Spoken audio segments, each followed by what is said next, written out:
Hey everyone, welcome back to the Talk of Elevation. I'm your host, Addison Perry, and we're with Michaela Nagel here, our other co host. Today we are joined by Johnie Drake, a Hall of Fame sprinter, performance coach, and entrepreneur. Johnie is a record breaking athlete who's turned his speed and discipline into missions to help others reach their full potential. From Central Michigan to training top athletes around the country, Johnny's story is all about hard work, mindset, and purpose. Before we dive into this conversation, let's talk about how to make sure your athletes are ready for the next step. Absolutely. So let's talk about if your players are ready for the next level but struggling to get noticed. Fan Day Nation can help. We create professional highlight reels, athlete profiles, and recruiting-ready content that makes your player stand out to college scouts. From media training to NIL prep to polished social media strategies, we give your athletes the tool they need to succeed so you can focus on coaching. Give your players the advantage they deserve. Learn more at fandaynation.com.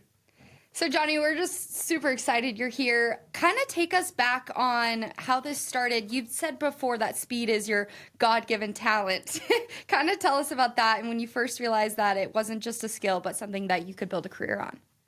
Yeah, no. First and foremost, I want to say thank you for having me. I truly appreciate the opportunity, and look forward to just giving some insight and giving the people something about Johnie Drake. Yeah, no, it was definitely a God-given talent. I've pretty much been fast all my life since I was a kid. But I really didn't know how fast I was until I ran track, and they had always asked me to run track.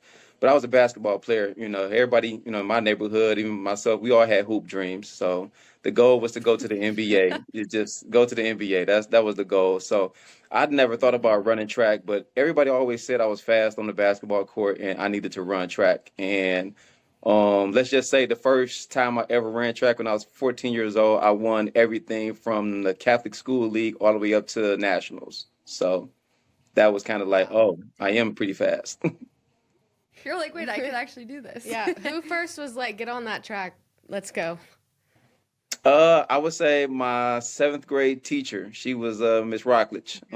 She was the first. She was our athletic director as well. So she was always begging my parents to let me run track. But my parents were we were only allowed to have one sport. They didn't go multiple sports. They was like they wanted rest, and yeah, no, my parents wasn't into that. So my senior year, so my eighth grade year, they let me run, and that's what happened. Okay, well, there you go. And glad they pushed you to do it because here you are now. Right, right, right. Um, your freshman year at Central Michigan didn't go as planned, yet you turned it into motivation to break school and world records. What flipped the switch mentally for you during that turning point? I would think the experience that I had when I was 14, being one of the top sprinters in the nation. When I was 16, I was one of the top sprinters in the nation. So I kind of already knew that I had the ability. It just was a matter of just being around the right people. So I never lost confidence in myself. So once, I was under the training of the coaches at Central Michigan, and I didn't, succeed how I wanted to, I knew that it wasn't me.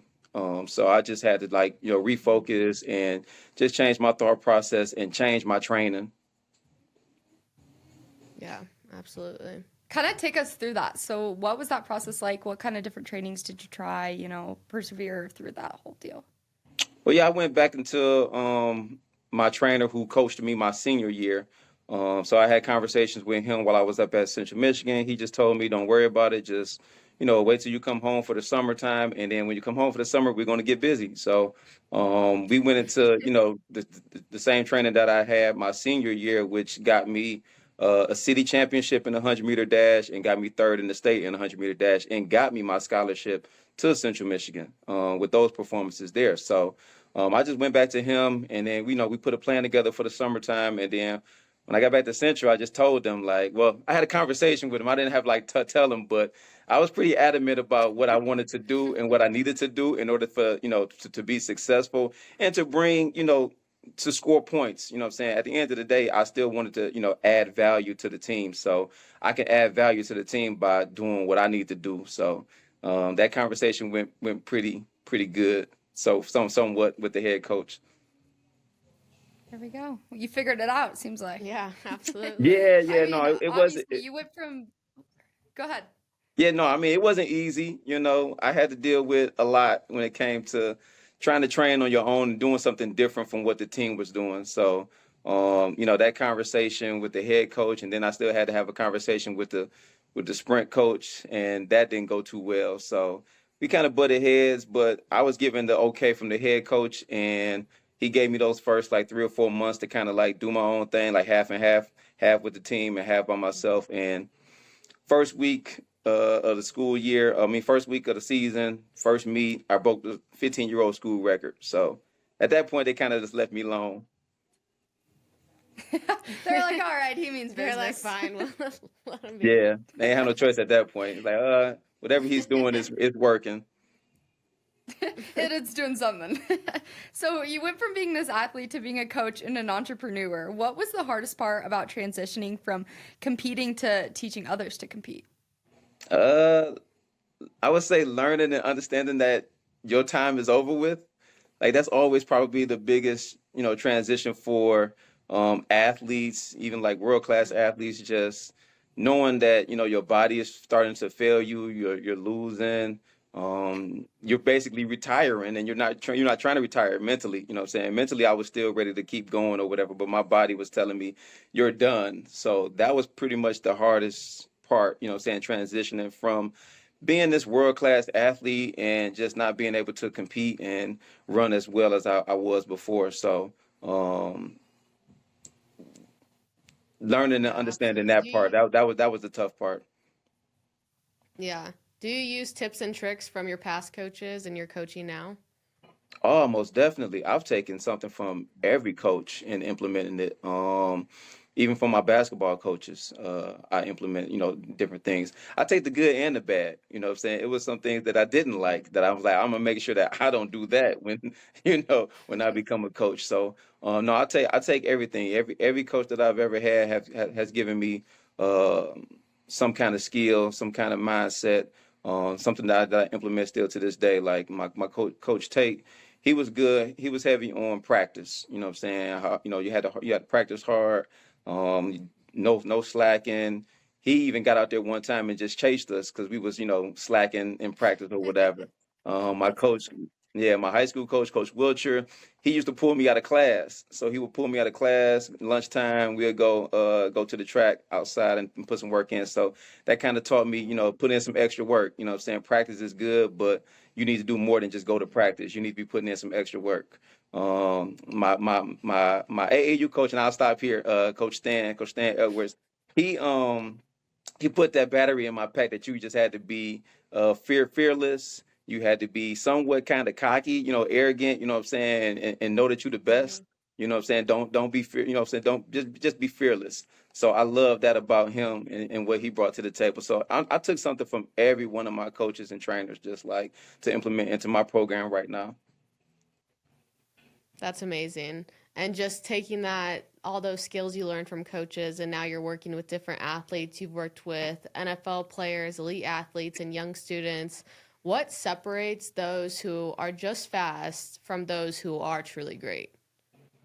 It starts with the mindset. A Mhm. lot of the athletes, they may have the skills, they may have the athleticism, but if they're not mentally strong or mentally tough, they're not going to last. You know what I'm saying? They're going to just rely directly on their athletic ability, and competition gets steeper as you get older. You might have had a growth spurt. You know what I'm saying? So from middle school to high school is a transition. You know what I'm saying? You may not have took that transition well if you didn't keep working hard. If you were just relying on your athletic ability from high school to college, that was a huge transition.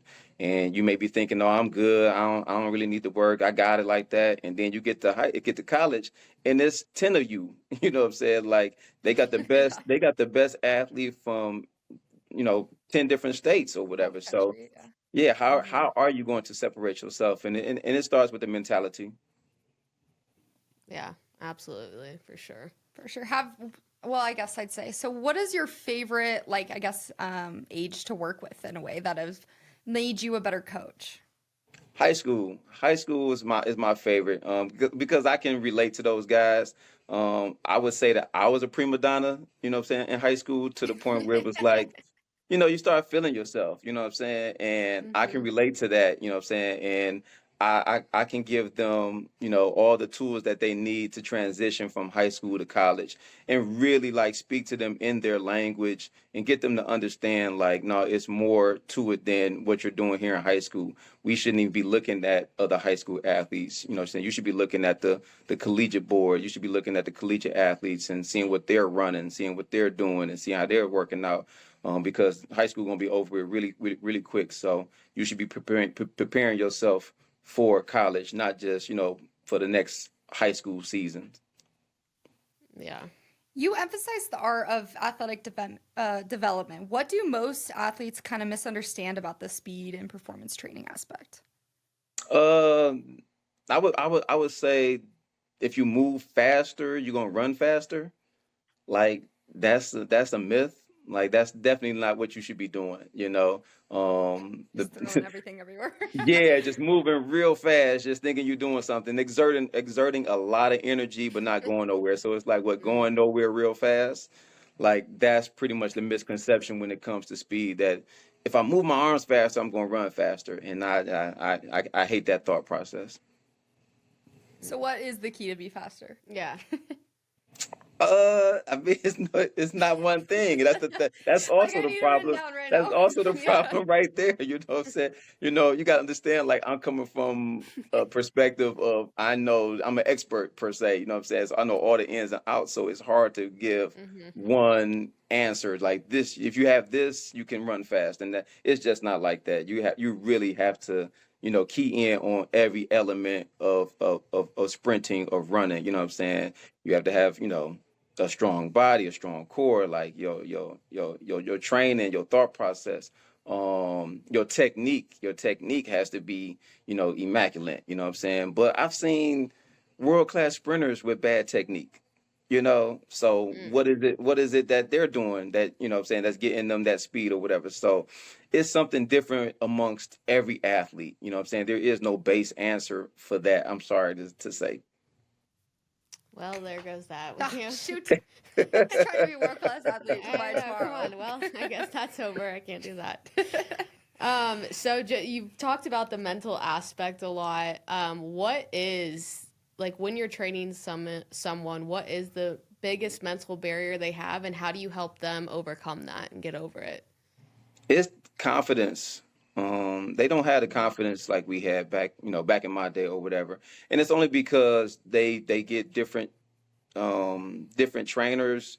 Everybody has a trainer, everybody has a coach, everybody's like getting different philosophies thrown at them. And so it's hard to like believe. It's hard to believe in the training, and it's hard to believe in themselves. So I have to get them to understand and to trust themselves first, and then trust me. So that's like the biggest barrier that I'm dealing with when I'm dealing with my athletes. It's just the confidence and then the trust. Yeah, for sure. Looking back at your own training days, is there something you wish you knew like earlier about, recovery, mindset, performance that you now teach to every athlete that you work with? As far as recovery, I did a pretty good job when it came to recovery. More so at Central Michigan because we had access to everything. You had access to the pool, you had access to the sauna, you had access to the weight room and everything, and you had access to trainers. You know what I'm saying? You can go in before practice, do your exercises, to warm the body up, to activate the muscles. So I did a pretty good job when it came to recovery. I mean, they have Normatec sleeves nowadays when it comes to recovery. They have all these devices and everything. So I'm just jealous at all the technology that they have, and they do have more access to things when it comes to the resources as far as like YouTube and TikTok. They can just type anything up, and then different kind of ways of to recover can come up. So I'm more jealous of just the advancement in technology. Yeah, what they have now that you didn't. It's Yeah, crazy. They yeah. have like you can do everything now. Like Yeah, you can look up seriously. any YouTube video to figure everything out. Yeah. To figure everything out, right, right. It's a good and a bad I'm thing. gonna. That is true. That is Yeah. true.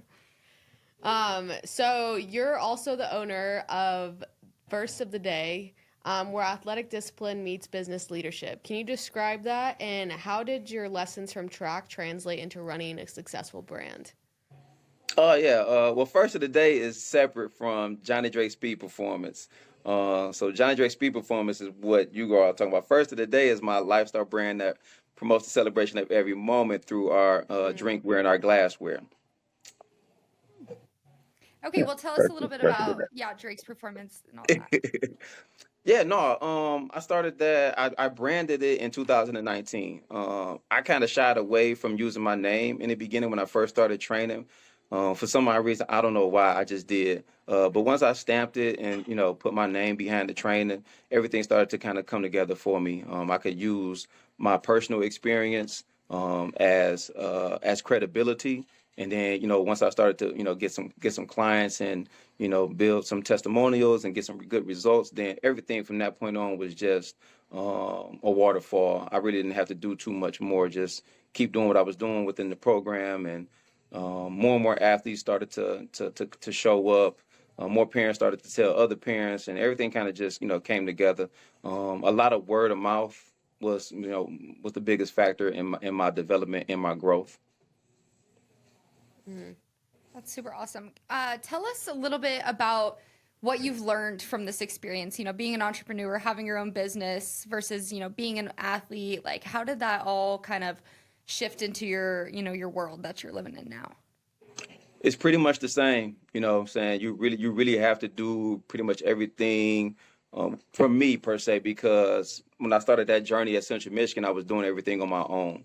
So I was getting my workouts over the phone from my coach and trainer down in Detroit while I was up in Mount Pleasant. So getting up in the morning, 5 o'clock, 6 o'clock a.m., working out, then going, getting some food, then going to school, going back to the track, like that kind of routine or whatever, and having that kind of discipline, it just carried along. What I'm saying, when I became an entrepreneur and understood, like, using your resources and being disciplined was just pretty much the same thing from being an athlete to being an entrepreneur. It's pretty much correlated.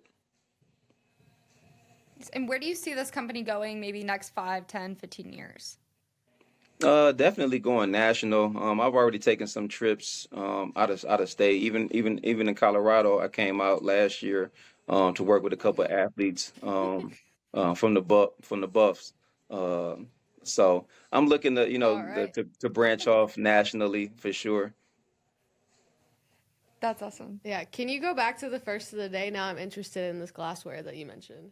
Yeah, no, first of the day is dope. That came from my family. My uncle Mm. traveled a lot, what I'm saying, when he was in the army. So it was a toast. All it is a toast. So instead of us saying cheers, we say first of the day because it's nothing like that first drink of the day. So There instead you of go. us I saying love it. right, I'm gonna start yeah, saying that now. Yeah, me too. yeah, That's you can awesome. take it, you can have it, yeah, definitely. So yeah, that's what first of Yeah. the day is all Okay. Oh about. yeah. Okay. Perfect. I Yeah, got so your I throw. permission, so I can use it now. Yep, you got the stamp from the owner.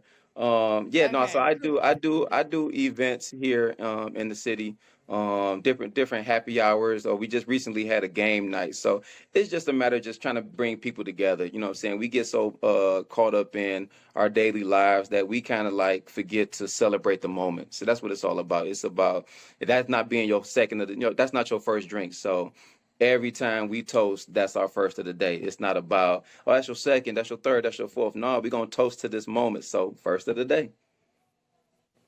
I I love love that. it. And then you can have as many drinks as you want because it's Exactly. You only your could That's first. the possibly be the key. first You know day. what I'm saying? That's the and now see you get it. That's the fun part. See now you adding the fun part to it because you already know once you get 10, then you already know the party really started. You're like first of the day. I Right. got it. I got it. That's hilarious. Exactly. Yes, Oh you get man. it. Yes.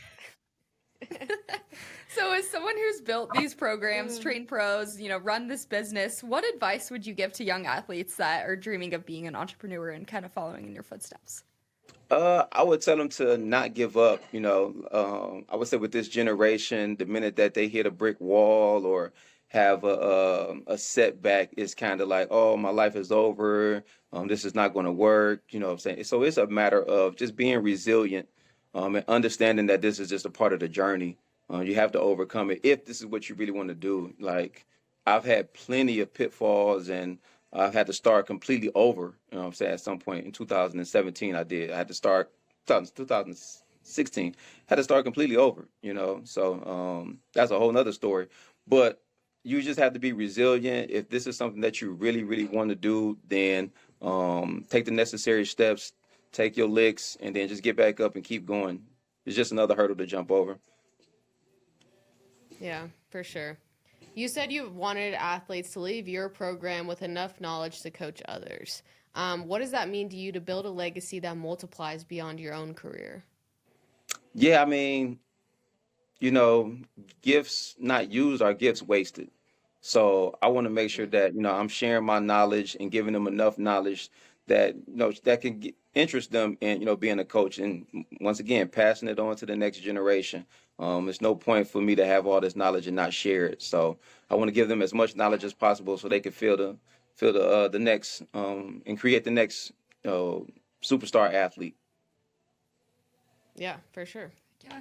Okay, one last question for you, Johnie. How do you want to be remembered? Uh, that's nobody ever asked me that. How do I want to be remembered? On the spot. um, somebody that was humble.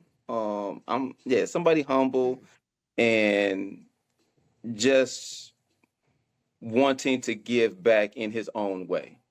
I'm always going to do it my way. I'm not going to do it nobody else's way. So it's just somebody that just want to stay out the way, be humble, but very, very serious when it comes to um, reaching your goals and not allowing any distractions to discard you from that.